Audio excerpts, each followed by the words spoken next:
घर का काम करते हुए आपके काम बनते कम बिगड़ते ज्यादा है तो ये वीडियो आपको एंड तक जरूर देखना चाहिए। यहाँ पे बताने वाली हूँ आपको कुछ ऐसे स्पेशल हैक जिन्हें देखने के बाद आपके काम बनेंगे ना कि काम बिगड़ेंगे, और ऐसे स्पेशल हैक भी आपको बताऊंगी जिससे जो आपके काम का टाइम है वो आधा हो जाएगा। मेरी वीडियो को एंड तक देखिएगा। वीडियो अच्छा लगता है तो लाइक और शेयर करना बिल्कुल ना भूलें। चैनल पे पहली बार आए तो चैनल को सब्सक्राइब कर लीजिएगा। पहला यूजफुल टिप आटे से जुड़ा हुआ है। बहुत बार ऐसा होता है हमारा कंटेनर पूरी तरीके से फिल हम कर लेते हैं, इसके बाद में हमें ध्यान आता है कि हमें इसमें आटा चलनी भी रखनी है। अब ये रखे कैसे, क्योंकि जो आटे का कंटेनर है वो तो हमने पूरा फिल कर लिया है। अब आटे की छलनी हमने इसके साथ ही रखना होता है, क्योंकि अलग हम इसे रखेंगे तो आटा छानते वक्त हमें इसे ढूंढना पड़ेगा। तो आप क्या कर सकते हैं, आटे की छलनी को ना इस तरीके से उल्टा कर दीजिए और इसके अंदर दबा दीजिए। देखिए छलनी आराम से इसके अंदर चली जाती है। तो जब भी कंटेनर में आटा आप पूरी तरीके से फिल कर चुके हैं और छलनी रखने का नहीं समझ में आ रहा है ना, तो आप इस तरीके से रख सकते हैं। उसके बाद में जैसे जैसे आप आटा लेते जाएंगे आटा कम होते जाएगा। इसके बाद में जो छलनी है आराम से इसके अंदर बैठ जाएगी। आप बिगनर है तो ये ट्रिक आपको बहुत ज्यादा अच्छी लगेगी, क्योंकि इसी कारण हम लोग कभी कभार ना बहुत ज्यादा परेशान हो जाते हैं और छलनी को इधर उधर रख देते हैं, जबकि छलनी को हमेशा आटे डब्बे के साथ ही रखना चाहिए ताकि इसमें किसी तरह का कोई धूल मिट्टी ना लगे, क्योंकि आटे को हम डायरेक्ट कंज्यूम करते हैं। अगला इसफल हैक मेरा सब्जियों से जुड़ा हुआ है। तो सब्जियों में आलू एक ऐसी सब्जी है जो कि पकने में टाइम लेती है। अगर हम आलू को किसी हरी सब्जी में डाल रहे हैं तो ध्यान रखिएगा कभी भी डायरेक्ट हरी सब्जी के साथ इसे ना डालें। कम से कम 1 से 1.5 मिनट का टाइम दे और हल्का सा ना आप इसे मसालों के साथ ही भून ले। इससे जो आलू है अच्छे से पहले पक जाएगा। इससे अगर आप डायरेक्ट सब्जी के साथ ही ऐड कर देंगे तो ये आलू पकता नहीं है और जो हरी सब्जी आपकी है वो आधे से ज्यादा ना अपने जो पोषक तत्व है वो खो देती है, क्योंकि हरी सब्जी को बहुत ज्यादा नहीं पकाना चाहिए। जितने में वो गल जाए इतना ही पकाकर इसे खाना चाहिए, ताकि इसके जितने मिनरल्स वगैरह है, इसके जो भी पोषक तत्व है वो हमारी बॉडी को बराबर मिले। तो यहाँ पर मेरे आलू पक रहे हैं और इसके बाद में मेरे मेथी को कट किया है, क्योंकि मेथी कट करने में ज्यादा टाइम नहीं लगता है। तो इस तरीके से ना आप अपने काम को बना सकते हैं और जो आलू है वो भी बढ़िया से पक जाएंगे। तो इस तरीके से नेक्स्ट टाइम जब भी आप हरी सब्जी बना रहे हैं जिसमें आप आलू ऐड करते हैं तो पहले आलू को कम से कम 1 से 1.5 मिनट का टाइम दें, उसके बाद में ही आप हरी सब्जी को डालें। इससे आलू बहुत अच्छे से पक जाएंगे और जो सब्जी है ना वो भी आपकी स्वादिष्ट रहेगी, किसी तरीके से कोई स्वाद नहीं खराब होता है। तो आलू लगभग यहाँ पर पक चुके हैं आधे से ज्यादा। इसके बाद में मैंने मेथी को ऐड किया है। बस आप यहाँ 4 मिनट इसे मीडियम फ्लेम पर ढक के रख दीजिए, आपकी मेथी भी बहुत जल्दी पक जाएगी। आई होप ट्रिक आपको पसंद आता है।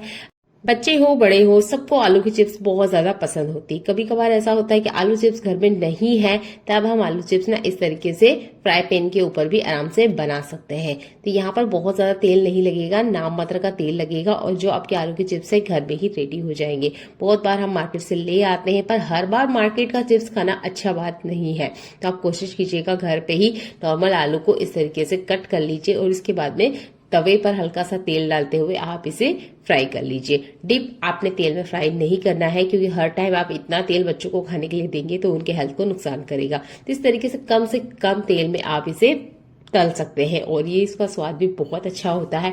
तो मैं तो अपने बच्चों को जब भी वो मुझे जिद करते हैं तो इसी तरह का चिप्स बना के देती हूँ, ना कि बार बार मार्केट का चिप्स बच्चों को देना चाहिए। तो चिप्स ऐसा होता है कि बच्चा ना बड़ा स्वाद के साथ खाता है। तो कम तेल, थोड़ा सा नमक ऐड मसाला कर दीजिए, बच्चे बहुत स्वाद के साथ खाएंगे। और बाजार की जो चाट लगी हुई ना उस चाट को आप थोड़ा सा कम कीजिए। इस तरीके से उनके हेल्थ को किसी तरह का कोई नुकसान नहीं होगा।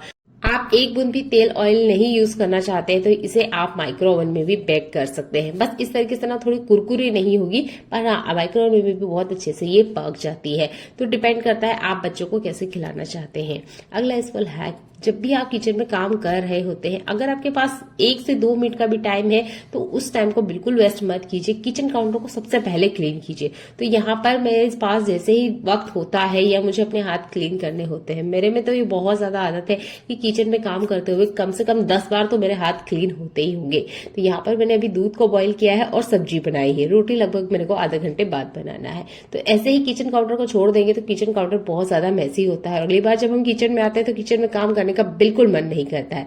तो जब भी आपका किचन काउंटर में काम हो जाता है या बीच में आपको लगता है कि आपके पास 2 से 3 मिनट का टाइम है, किचन में काम करते हुए बीच में आप हाथ धोते हैं, तब आप सबसे पहले किचन काउंटर को क्लीन कीजिए।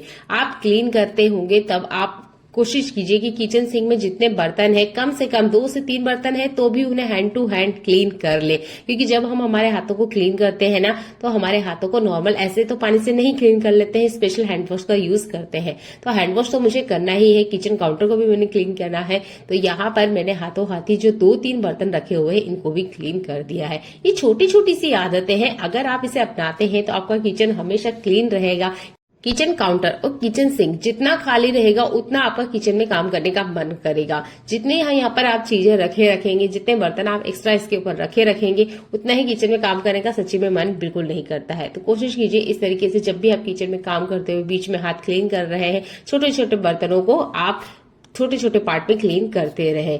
आई होप ये ट्रिक आपको पसंद आता है। तो यहाँ पर खाना बनाते हुए बीच में मैंने हाथों को क्लीन किया है। अब मैंने फिर से सब्जी को पलटना है। तो इस तरीके से ना आप ये काम कर सकते हैं और यकीन मानिए आप इन आदतों को अपनाते हैं ना तो आप अपने लिए बहुत सारा टाइम निकाल पाएंगे। अलग से फिर से आपको क्लीनिंग के लिए नहीं बैठना होगा। छोटे छोटे पार्ट में अपने काम को डिवाइड कर लीजिए, बहुत आपको टाइम भी मिलेगा और आप बहुत ज्यादा रिलैक्सिंग फील करेंगे। अगर आपको ऐसा लगता है कि मैं ही अकेले किचन में काम करती हूँ, 3-3 4-4 घंटे मुझे हो जाते हैं, तो यकीन माने 10-10 मिनट का टाइम निकालते हुए आप अपने किचन को इस तरीके से बढ़िया से क्लीन और ऑर्गेनाइज करके रख सकते हैं। तो देखिए आप एक साथ अगर ये 5 लीटर या 2 लीटर या 1 लीटर का इस तरह का पैकेट ले आते हैं तो ये सबसे बेस्ट है, क्योंकि जब बार बार हम बोतल लेकर आते हैं तो हमें ना जितना लिक्विड पे पैसा खर्च नहीं करते उससे ज्यादा इस बोतल पे पैसा खर्च कर देते हैं।